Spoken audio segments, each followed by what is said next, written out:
নদীমাতৃক এই দেশে ছোট মাছ খুবই সুস্বাদু, নদীর ছোট মাছ বিশেষ করে আমার খুব পছন্দ। মলা, ভেটকি, তারপর হচ্ছে বাইলা, ছোট বাইলা, বাইম মাছ সব কিছু মিলে ছোট মিশানো যে ছোট মাছটি আমার খুবই পছন্দের। এটি সুষম খাবার। এখানে আমরা পাচ্ছি স্নেহ, ভিটামিন, মিনারেল এবং পানি।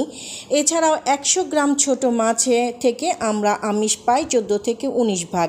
সব কিছু উপকরণ অর্থাৎ ছোট মাছ সব হলুদ, কাঁচামরিচ, ধনেপাতা, পেঁয়াজ, তেল, সরিষার তেল দিয়েছি, একটু আদা রসুন, একটু হলুদের গুঁড়া, একটু জিরার গুঁড়া সব মিলিয়ে একটু পানি মিশ্রিত করে মাখিয়ে হালকা জালে বসিয়ে দিলে মাছ হয়ে গেল। এটি আপনার জন্য খুবই উপকারী। এই মাছ থেকে আমরা পাচ্ছি আমিষের ঘাটতি মেটাচ্ছে, হাড় মজবুত করছে, স্মৃতিশক্তি বাড়াচ্ছে, গর্ভশিশু গঠন বৃদ্ধি পাচ্ছে, রাতকানা রোদও প্রতিরোধ করছে। এই ছোট মাছ সত্যি খুবই উপকারী, আমার পছন্দের একটি খাবার। আপনাদেরও পছন্দ হবে। রান্নাও খুব সহজ, তবে হ্যাঁ, বাজার থেকে এনে কাটতে একটু দেরি হয়। ভালো থাকবেন।